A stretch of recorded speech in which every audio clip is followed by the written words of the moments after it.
Hey guys, and welcome to another Patreon exclusive video with myself, Jim, Punk Raider, and Denver Dave. And we're here to do a Super Bowl special. We thought we'd look at Super Bowls of the past and pick which was our favorite Super Bowl that did not include our own team winning it. I'm pretty sure none of us picked a game where our team lost it either. So we're going to go through and just pick out our favorite, basically. Who wants to go first? I think we should go in chronological order, shouldn't we? Chronological order. Chronological order, so it'd be you first. Oh, from Jim, the oldest? You first. Yes. Okay, we'll do that then. I didn't want to say a Giants win would be my favorite. And even more weird that I'm not picking one where they beat the Evil Empire, but I am. I'm going to go all the way back to Super Bowl 25, 1991. I think it was the first of 4 consecutive Super Bowl appearances for the Buffalo Bills. Spoiler alert, this was the closest they ever got to winning one. Until now, of course. This game had pretty much everything. It had a backup QB for the Giants in Jeff Hostetler because Phil Simms was injured. It had a future Hall of Famer QB going up against him in Jim Kelly. It had 2 of the best running back performances ever in a Super Bowl with Otto Anderson and Thurman Thomas on either side. It was back and forth like crazy. There were momentum shifts all the way through the game. Hostetler gave up a safety in the second quarter, but that actually, looking back, was pretty good because he didn't give up a defensive touchdown. He then completed 3 third down conversions to end up with a touchdown to bring the game back to just 2 points difference at halftime. Won't say anything about the halftime show. That was a Disney production of It's a Small World that they didn't even bother showing because they were talking about that. There was a Gulf War update instead that most people saw live. I've got that it was New Kids on the Block. They did appear as part of it, but it was like the special guest thing. Again, no one saw it live apart from people in the stadium. Later on, they did show some of it, some networks. That's not important. That is not important. All right. What is important is you had some of the 5 Hall of Famers playing in that game. 4 of them on the Bills side, and just some great plays. You had Bill Parcells for the Giants, just really a masterclass game plan.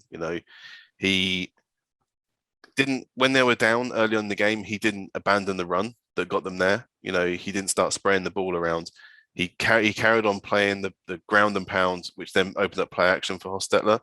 Hostetler was great because no matter how many times he was hit, he kept getting back up again and being cool and calm in the pocket. And then also the way that they slowed down Jim Kelly by only rushing 2 at times and having everyone back hitting the receivers just to kind of slow that down, because the Bills are great at no huddle offense, and that did work. So, yeah, great from Bill Parcells, another Hall of Fame head coach. And then of course the ending, comes down to Scott Norwood with a field goal to win it. They're down by a point. It's not the longest of field goals. It's not an easy one. It's not a chip shot, but down in Tampa, it's not particularly cold. Just has to get it through, and it just sails Ride White, the kick curl around the world. And Giants ended up winning it. Absolutely crazy. Lawrence Taylor, one of his last seasons, I think he managed a couple more, but it was pretty near the end of his career. He managed to pick up a ring on that one. So if you have a chance, go back and I've watched it several times. Go back and watch the highlights and see just what a great game that was on both sides of the ball. Yeah, it takes 2 teams to have a good Super Bowl, and both of them played their part. But some amazing performances and tactical thinking. It's that game to me is really interesting because of that 2-5 formation that the Giants were playing. They were the only team that season during the regular season that I remember to actually be able to stifle that Bills offense. And they actually completely changed their formation for the Super Bowl. You might have heard of the defensive coordinator. I'm trying to think of his name. Some guy called Bill. He went on to become a head coach somewhere and win a few Super Bowls or something. And the day with the Bill Jets. O'Brien. It's Bill O'Brien. Yeah. So that guy, Bill, basically came up with a game plan that just completely stymied what was at the time the juggernaut offense. Very, very similar in the way that he stymied Peyton Manning and that juggernaut Colts offense many times. But yeah, that is a great Super Bowl. It is also one of the first Super Bowls, I think, where you end up with two backup quarterbacks on the field, because Jim Kelly ended up getting hurt and Frank Reich came in for a while before Kelly came back in. But yeah, Frank Reich playing in a Super Bowl. Yeah, it was. Yes, it's amazing watching the running backs. Yeah, there was two for the Giants that were getting it done. Peter Sampson was a monster that day. They just couldn't stop him. And Thurman Thomas was that all-round back. He wasn't just a running back. He was just as comfortable coming out of the backfield and catching the ball as he was running between the tackles. Yeah, absolutely phenomenal. Bruce Smith on defense for the Bills. Every bit the equal of Lawrence Taylor. Yeah, fantastic game. Two fantastic teams. Yeah, and a 1 point game. So 20-19, Giants took it. Crazy 1 point game. Crazy game. That was mine. So it's my turn. If we're going chronologically, it's mine. So this happened in, I'm going for Super Bowl 46. So if anyone who doesn't know, it's the Giants versus the Patriots. Now, a little bit of background on this. I'm not going to go on too long, but I got married like 2 months before. We spent a couple of weeks in Vegas, and then we had Christmas. And about a week after that, we went to Mexico, 10 days. So I was in a phenomenal place when this Super Bowl happened. I was relaxed, I was chilled, I was zen-like, and anyone else on this podcast can tell you that doesn't happen very often. And then it was this Super Bowl, and Brady had already won 3 Super Bowls at this point, and it's a replay of Super Bowl 42 when the Giants beat the Patriots in that game, and that's the whole David Tyree helmet catch thing. Yeah. This is the second one. Super Bowl 42 was brilliant. But for me, this was special because I was watching it with friends, and the whole night was it was a really good night. And it's those kind of things where it enhances your viewing pleasure of the Super Bowl. It's the occasion as much as the memory. And it was even better by the fact that my wife's a Giants fan, and I think it was the first Patriots play, Tom Brady dropped back into his own end zone, got took out by, I can't remember who it was now, Justin Tuck. Tuck nailed him. He threw it downfield to absolutely no one, and the umpires called intentional grounding, so it's 2-0. Then from that punt, it was a 78-yard play to Victor Cruz in his sexy dance. So then it was 8-0, then converted, which made it 9, and then it was all Patriots for most of the game after that. I think Danny Woodhead scored a touchdown and Aaron Hernandez, and then by that time it was 17-9, I think, and there was a few field goals, etc. Then it was on to the key point in the fourth quarter.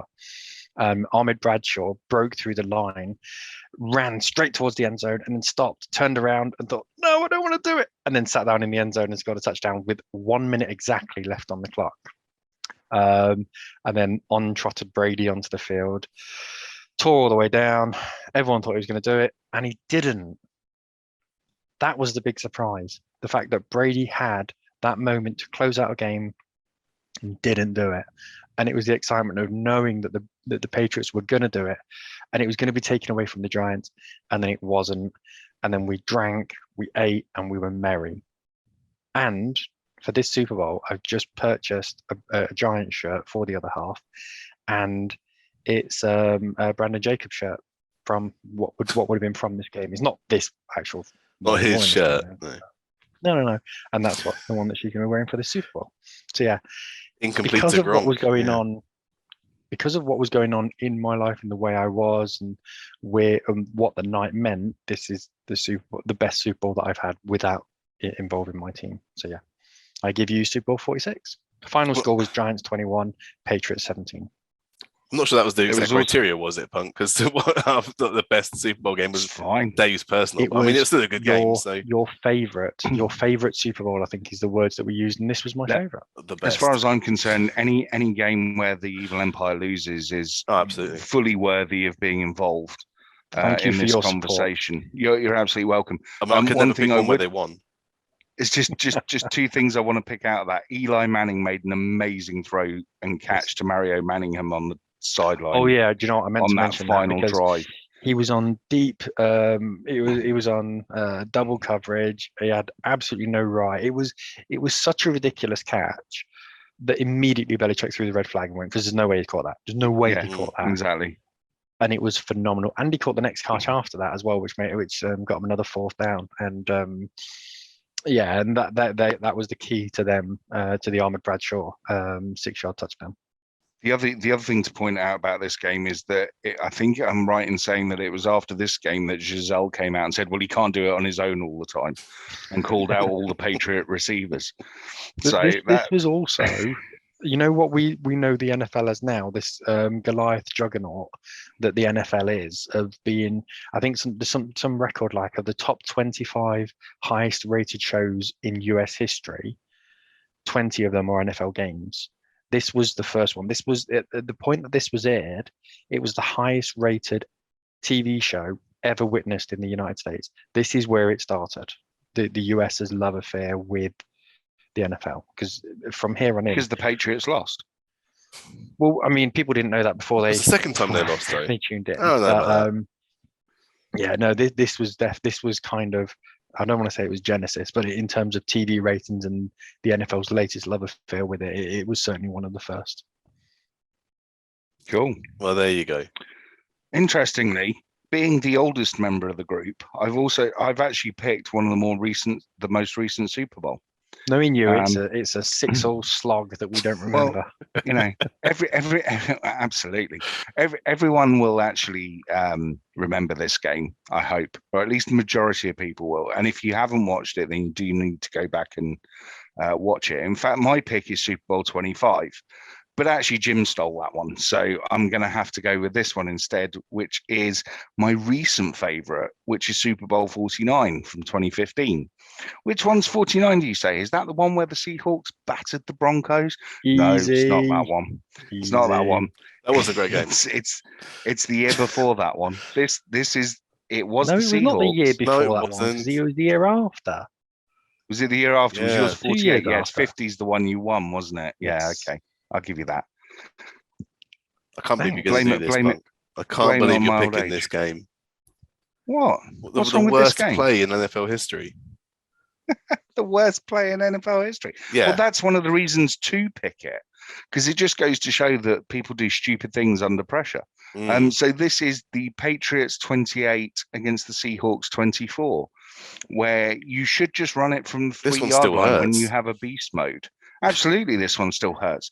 You know why this one hurts so much? Because it was 10 years since they last won it at this point. So we'd actually kept him quiet, the quarterback who shall not be named, for 10 whole years. And then, you know, for some ridiculous reason, Pete Carroll decided to not give beast mode, who'd been running for 120 yards and 2 touchdowns, you know, the rest of the night, the ball from the 3-yard line. But just generally, this was a game that had everything. It was back and forth, both off it. Sorry, it's worth mentioning. You mentioned about his yards, but at that time in the NFL, he was the most devastating running back on the goal line. That's the thing that's worth mentioning. You get lots of backs who have chunks, you know, huge chunks and chunks of yards. On the goal line, he was virtually unstoppable. You couldn't stop him. It didn't matter if you're on the goal line or not. I mean, to be fair, he ran like Derrick Henry, but he didn't ever get stopped. He was literally a bowling ball going into the end zone, and anything inside the 5, you couldn't give it to him. Some of the reactions to this, I mean, you know, obviously for whatever reason, Pete Carroll on that play decides, I know I'm going to outthink myself, and Russell Wilson can throw a little slant And Malcolm Butler steps inside and picks the ball off. Richard Sherman's face when that happens on the sideline is an absolute picture. It's everyone's face. It's everyone. It cut to the crowd. The one I remember, there was a very pretty blonde woman, and she was sitting there, and there was loads of Seattle fans around them, and you could see them all. The face was literally going, "But we didn't run it. We didn't just hand it off to Marshall." And you could see people sitting there going, "What?" Because all season long, every team knew that they were going to run it from the 2 whenever they were on the line. Every team knew that, and they still couldn't stop the score.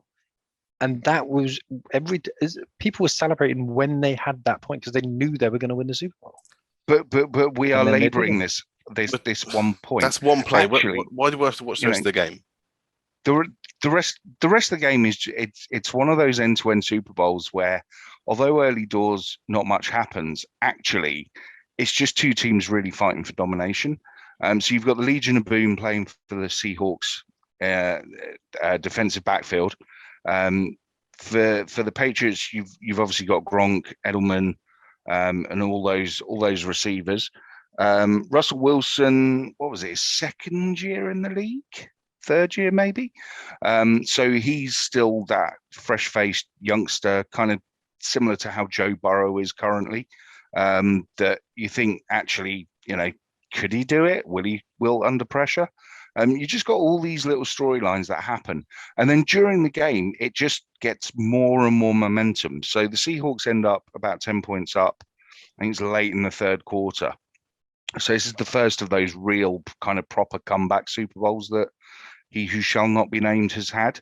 But there are some ridiculous catches in here. So you've got Edelman over the middle, catching a ball inches off the turf. You've got Javon Curse bobbling a ball off I think it's his ankle, his knee, his foot and his hamstring before catching it, just to get down at the 2. And all of this is happening in the last 5 minutes of the game. The play calling is ridiculously good from both sides up until those last 30 seconds. It's just one of those modern games that actually feels like a proper old school NFL game because it is back and forth. There are running plays. It's not just all 350 yards and 4 touchdowns. It really is a duel of 2 coaches at the peak of their powers and one of them actually cracking right at the end. Like I said, the halftime show was magnificent with Katy Perry and her dancing sharks. Mm-hmm. What more could you ask for? That was a great halftime show. You know what I mean? It was Lenny Kravitz and Missy Elliott turning up as well. Mm-hmm. The whole package. It was just a really good, entertaining Super Bowl. And so, as I can't have Super Bowl 25, that's my pick. It wouldn't be in my list. Would it not? Why not? I can't have a Why Patriots wouldn't it be on your there. list? Come on. It was just because it's such a bonehead play. I just can't get past it. Yeah, you're right. The rest of the game was probably quite entertaining. It was building up to a great ending and another win for the Seahawks, and just shot through the heart. It's an entertaining Super Bowl. It's a great Super Bowl. Go back and watch it again with a clear head, without your bias. Possible. And you'll see that it's when he's in Canton, I'll be able to watch it again. Until then, but even so, it's like you just gifted this guy another ring that they shouldn't have given him. Oh yeah, no, absolutely, they gifted it to him, but the way they did it and the play leading up to it, I mean, Javon Curse was third receiver at best. It's there is, Malcolm Butler is the 5th defensive back on the depth chart at that point. I think he's an absolute nobody. So much so that Brady gave him the MVP car. At the end of the game. So because he needed a new truck. It's exactly the type of game that you wish every Super Bowl was. It's great watching a 55-10 49ers beat the Chargers if you're a 49ers fan. It's great watching blowouts in those situations, but when it's 1 a.m. and you're watching a blowout in the Super Bowl, your eyes start to get heavy quite quickly when you're watching in the UK. So it's very much a case of, if the game's good, it keeps you going. Do you know the at that time, this is going to sound weird, but bear with me. At that time, I was happy that the Patriots had won that game because for me, it felt like the underdogs had won it. The year before, the Seahawks had absolutely trounced the Broncos. Think of it contextually, not what we know now. Patriots hadn't won a Super Bowl in 10 years. They weren't the best team in the NFL. Seattle were absolutely killing everyone. They had one of the best defensive players in the league. One of my personal favorites, Cam Chancellor, as a safety, was phenomenal. I mean, just different level.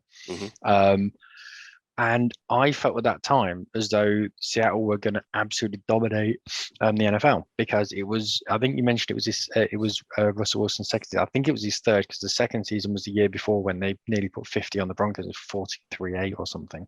And I really thought, no matter what the Broncos do, this Seattle team is going to dominate the league. So at this point, I just want anyone other than Seattle to win it. I hate the Seattle uniform as well. I just really despise it. So at this point, I was really happy for anyone other than Seattle to win it. So when the Patriots won it, it kind of felt like, oh well, yes, they won a few years ago, and it's a different team now, and they weren't what they turned into, and they won it sort of, what was it, 5 times in. Or 4 times in 6 years or something like that after this. They hadn't had that utter domination. So I was quite happy when the Patriots won it.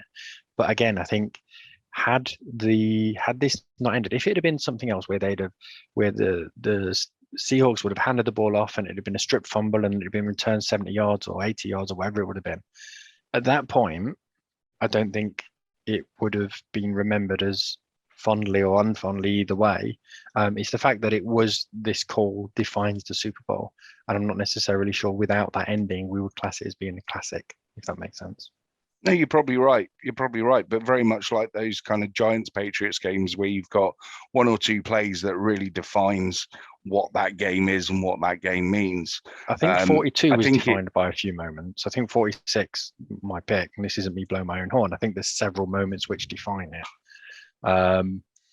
But I agree with you. Since you were denied your first pick, you have to pick your second favorite, and we know this isn't your one true love, so I'm not going to be too harsh. Absolutely not. But I mean, the other ones that I considered, I suppose, were Eagles Patriots 52. Yeah, that's absolutely 52. Immense game. The other one that sprang to mind was Cards, and it sounds really Cardinals Steelers was one, and then the other one that I thought of was it's them again, but it's Panthers Patriots. Oh really? Yeah. Panthers Patriots was a great Super Bowl in the second half. The problem was the first half was so dire because no one could actually play football. But the second half is just fantastic entertainment. I think those are the ones. See, the problem is back in the kind of late 80s, early 90s, a lot of those were dominant Super Bowls from the NFC. So you had a lot of, Washington wins, Washington Dallas beating Broncos, Dallas beating the Bills, 49ers beating the Chargers.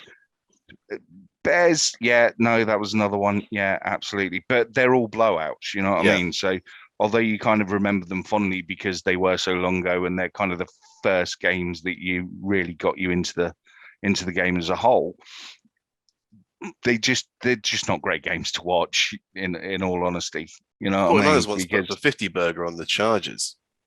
Yeah, 55-10, wasn't it? Yeah. It was absolutely ridiculous. It was 30 minutes by 20, half time or something. 25 or something like that was the final score. Yeah, back in those days, the Super Bowl wasn't the Super Bowl. The Super Bowl was the NFC divisional game because that was who gets the right to absolutely tonk the Chargers, because that happened about 4 years running, and it was always 49ers against Cowboys every year.